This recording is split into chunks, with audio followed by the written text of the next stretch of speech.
One of the biggest arguments of pro-abortion activists is that abortion is medically necessary. What's your position on that? We hear all the time how abortion, including especially late-term abortion, is necessary to save women's lives. Nothing could be further from the truth. I spent 9 years working at a tertiary medical center. I mean, there are only certain hospitals in the country that are designated to take care of the really, really high-risk pregnancies.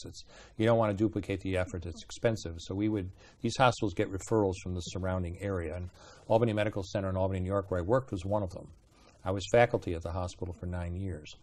And I saw hundreds of cases of really severe pregnancy complications, cancers, heart disease, intractable diabetes out of control, toxemia of pregnancy out of control. And I saved, in those 9 years, I saved hundreds of women from life-threatening pregnancies. And I did that by delivering them, by ending their pregnancy by delivery, either induction of labor or cesarean section. Delivering the baby. Delivering the baby. And I always tell people, in all of those years, the number of babies that I was obligated to deliberately kill in the process was zero, none. And I'll give you an example. The key point about late-term abortion that so many people miss is that it takes days to prepare the cervix. This is not a natural situation by any stretch. If you're going to dilate a cervix sufficiently, that starts off essentially as a pinpoint, large enough to dismember or tear apart a baby this big, that cervix has to be dilated, and that can take anywhere from 24 to 72 hours. And especially when you're talking about later term pregnancies. Most life-threatening situations, the vast, vast majority of life-threatening situations in pregnancy are not going to arise until 24, 25, 26 weeks of pregnancy and higher. And when you're talking about that, you're talking about abortion procedures that take 2 and 3 days to prepare the cervix. And I'll give you a classic example. This is a real case. A lady came to the hospital at 27 weeks of pregnancy with severe toxemia. Her blood pressure, a normal blood pressure is about 120 over 80. Her blood pressure was 220 over 160. Okay, this lady would literally be minutes or hours away from a stroke. What do you do in a situation like that? We stabilized her, brought her back, did a cesarean section, had her delivered within an hour of arriving at the hospital. She and her baby did just fine. Amazing. Now, let's say we wanted to use abortion to save her life. Okay? If with that kind of blood pressure and that kind of problem, if we waited 2 to 3 days to get her cervix prepared, she would never make it. She would have been dead. And that's a perfect example. You never need late-term abortion to save a woman's life. If necessary, you accomplish the delivery. Now, did every one of those children make it because they were preterm? No. But they all had a chance. And most of them did make it.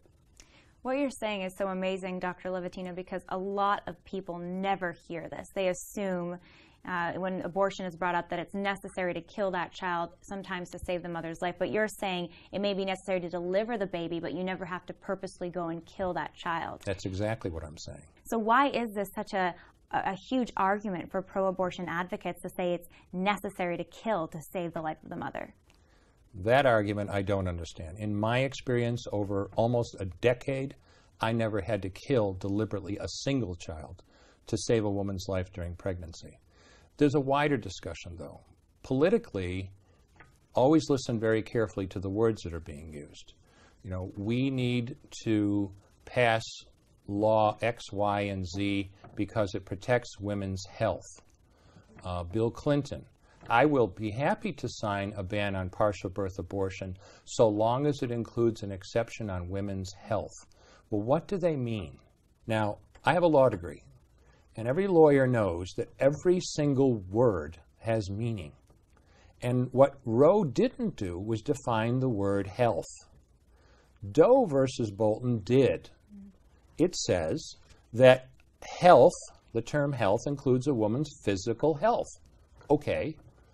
but it didn't say how badly impaired her physical health had to be for it to be a problem. It includes her mental health. Okay, but again, how bad does her mental health has to be? I suppose I can imagine, I never saw one, but I can imagine a case of if the woman's going to have a psychotic break because of her pregnancy, that certainly seems like a severe mental health problem. How about she's under tremendous stress? How about, I just don't think I can cope with this pregnancy? That's mental health too. It includes her economic health. Whoa, how much money do you have to be economically healthy? Not defined. And if that wasn't enough, it includes her social health. What in blazes does that mean? What it means then when a politician says, I would be happy to support your bill so long as it has a health exception, translation, I would be happy to support your bill so long as it contains an exception so big that the bill is of no real practical effect. I can't understand why any woman would want to have a medical abortion, and I'll explain why. No matter how abortion-minded she is, there are a lot of problems with RU46.